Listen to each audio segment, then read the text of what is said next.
KPK menggeledah rumah dinas Gubernur Riau Abdul Wahid pada Kamis siang. Sejumlah petugas KPK melakukan penggeledahan di rumah dinas Gubernur Riau. Penggeledahan dilakukan di Jalan Diponegoro, Pekanbaru, Riau. Dengan pengawalan polisi, petugas KPK masuk ke rumah dinas Gubernur Riau Abdul Wahid.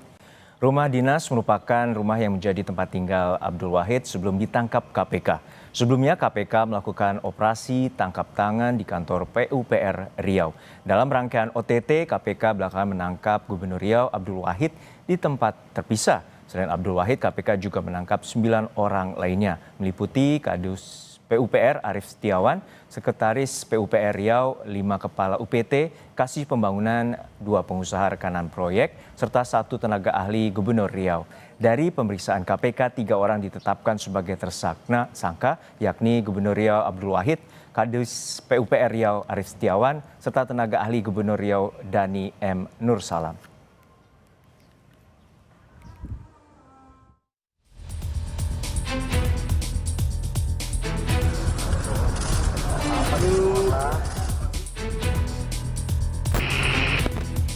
OTT KPK yang berlanjut pada penetapan tersangka Gubernur Riau Abdul Wahid membuka tabir perilaku koruptif kepala daerah.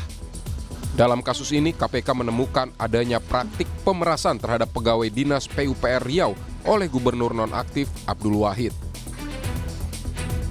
Wakil Ketua KPK Johannes Tanak menyebut praktik ini dikenal dengan istilah jatah preman. Johannes Tanak bilang pegawai dinas PUPR Riau diminta menyetor dana proyek ke Abdul Wahid senilai 7 miliar rupiah sebagai imbalan atas penambahan anggaran dan keamanan jabatan. Bawahan yang tidak menuruti perintah diancam akan dimutasi atau dicopot dari jabatannya. Tidak menuruti perintah tersebut diancam dengan pencopotan ataupun mutasi dari jabatannya.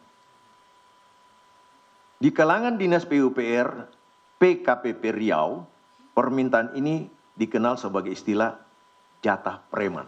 Selanjutnya, seluruh kepala UPT wilayah dinas PUPR PKPP beserta sekretaris dinas PUPR PKPP Riau melakukan pertemuan kembali dan menyepakati besaran fee untuk saudara AW sebesar 5% atau 7 miliar.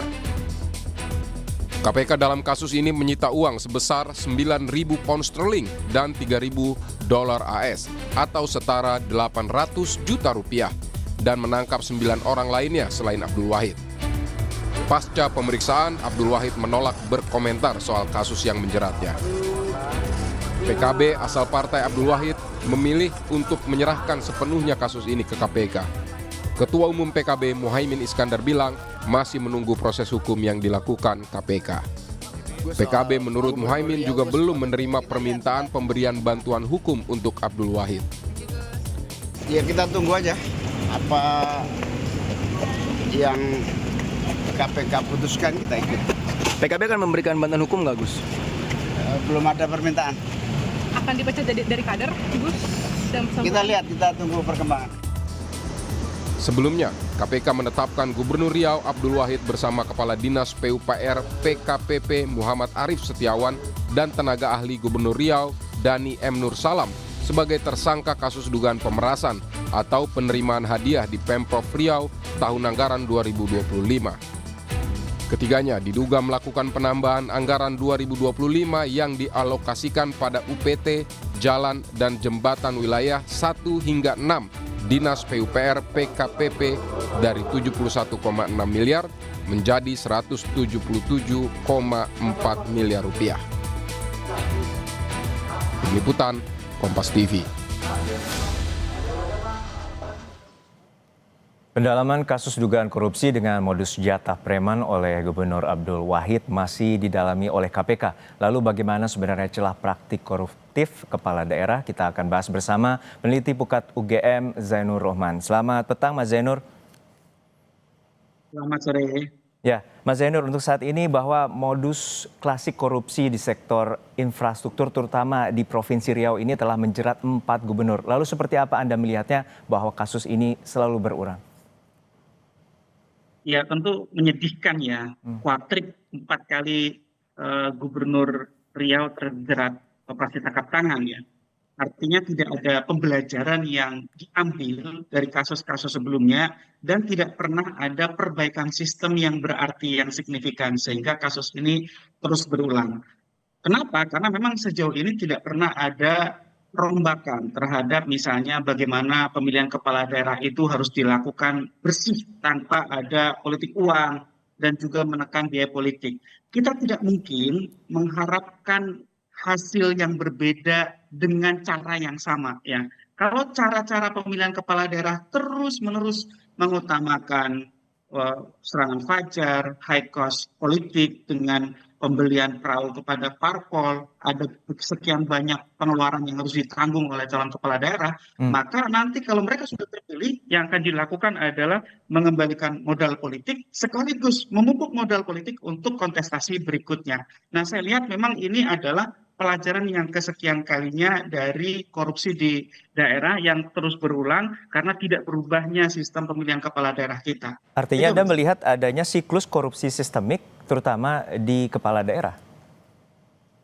Betul. Dan itu kan tidak jauh-jauh ya dari menggunakan kewenangan yang dimiliki oleh kepala daerah untuk mendapatkan keuntungan finansial. Antara lain ya, menjual paket-paket pengadaan barang dan jasa. Dan infrastruktur ini adalah salah satu sektor yang paling banyak dijual karena anggarannya sangat besar dan mudah untuk mencari orang-orang yang mau untuk membeli paket-paket ini. Mereka itu biasanya adalah para kontraktor, para pemborong, para penyedia barang dan jasa yang memiliki kekuatan finansial yang besar. Yang kedua biasanya tidak jauh-jauh dari menjual kewenangan perizinan. Kalau ada perizinan yang dimiliki oleh kepala daerah ini, maka siapa saja yang ingin meminta perizinan harus membayar sejumlah uang. Yang ketiga biasanya adalah jual beli jabatan di daerah. Yang keempat biasanya adalah korupsi anggaran secara langsung yang ada di daerah. Nah, yang di Riau ini agak unik. Kenapa? Karena ini seperti sistem pemerasan gitu ya. Jadi kepala daerah meminta terlebih dahulu kepada orang-orang di PUPR untuk mengumpulkan uang. Dan nanti Mas, dari korupsi ini akan terjadi korupsi berikutnya. Korupsi akan menimbulkan korupsi yang baru. Kenapa? Karena kan mereka ini mengumpulkan uang dari berbagai sumber. Sehingga nantinya mereka harus menutup ya uang-uang yang sudah diberikan kepada kepala daerah dan orang-orangnya ini. Dengan cara apa? Meminta juga jatah preman kepada para penyedia barang dan jasa maupun kemudian melakukan fraud ya, melakukan pertanggungjawaban palsu, melakukan proyek-proyek palsu sehingga dari satu korupsi akan melahirkan sekian banyak korupsi yang lain dan ujung-ujungnya infrastruktur yang terbangun adalah infrastruktur yang buruk, kualitas jalannya jelek, mudah rusak sehingga sekali lagi ujung-ujungnya rakyat juga yang dirugikan dari perilaku. Ini tentu proyek jumbo di Riau yang anggarannya mencapai 177,4 miliar rupiah dan ini menjadi bagian dari modus dari Abdul Wahid untuk memeras kepada kepala dinas maupun kepala UPT. Lalu seperti apa sebenarnya modus dan juga peran dari kepala daerah ini begitu leluasa? Apakah minimnya pengawasan terutama bagi kepala daerah? Ya kalau kita lihat sebenarnya kan ada perbandingannya juga ya. Sesama provinsi di Sumatera, sebelum ini ada PUPR Sumatera Utara. Saat ini PUPR Provinsi Riau. Yang di Sumatera Utara waktu itu ada ijon ya, penjualan paket pengadaan barang dan jasa yang belum dikerjakan. Di situ ada tinjauan oleh Gubernur Sumatera Utara waktu itu, Bobi, dengan orang dinas PUPR, yaitu kepala dinasnya Topan, meninjau lokasi, kemudian si Topan ini menerima pemberian. Nah, sedangkan di Riau perbedaannya adalah kepala daerahnya yang langsung minta kepada PUPR untuk memberikan sejumlah uang sehingga dinas PUPR ini mencari sumber uangnya dari berbagai cara gitu ya, termasuk kemudian mereka harus menggadekan barang miliknya dan seterusnya. Nah, kenapa ini terus-menerus terjadi? Ya betul sekali, tidak ada pengawasan ya. Kepala daerah ini kan orang tertinggi di daerah, tidak ada pengawasan terhadap mereka. Ya, inspektorat di daerah itu tumpul tidak mampu melakukan pengawasan kalau yang menjadi sumber masalahnya adalah kepala daerahnya. Sehingga yang terjadi adalah pengawasan secara represif, yaitu oleh aparat penegak hukum. Biasanya ini hasil dari penyadapan ketika ada informasi yang diperoleh dari masyarakat mengenai akan terjadinya transaksi korupsi, biasanya KPK melakukan penyadapan, kemudian melakukan pembuntutan, mengumpulkan informasi, dan ketika ada penyerahan uang diikuti dengan operasi tangkap tangan itu tadi. Nah, sekali lagi, ini tidak ada pembelajaran, terus-menerus terjadi, terulang. Ini Oke. membuktikan bahwa sistem pemilihan kepala daerah kita itu perlu diperbaiki. Khususnya adalah menghilangkan high cost politik, menekan biaya politik. Biaya politik tertinggi adalah vote buying, menyuap pada pemilih. Yang kedua adalah kandidasi buying, menyuap kepada parpol. Ini yang harus diselesaikan ke depan. Bagi Anda seperti apa efek jera yang bisa dikenakan bagi Gubernur Abdul Wahid ini, terutama bisa jadi ini merupakan tindak pidana korupsi dan juga ada tindak pidana pemerasan. Lalu seperti apa pasal yang wajib untuk dikenakan dari KPK terhadap Abdul Wahid? Ya tentu yang pertama ini adalah pemerasan dalam jabatan. Ya. Pemerasan pada prinsip dasarnya itu adalah tindak pidana yang diatur dalam KUHP. Tetapi pemerasan dalam jabatan adalah tindak pidana korupsi.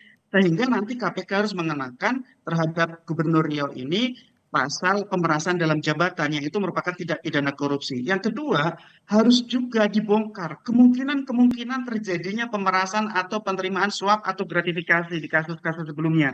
Biasanya orang pejabat kena OTT itu setelah melakukan kejahatan yang kesekian kali. Sehingga KPK perlu bongkar, perlu review juga proyek-proyek yang lain atau ketika yang bersangkutan menjabat di tempat-tempat sebelumnya. Yang ketiga, harapannya ke depan ini juga bisa dilakukan penjeraan dengan mengembalikan kerugian negara. Ya, semua proyek-proyek yang sudah dicuri ini harus dikembalikan kepada negara.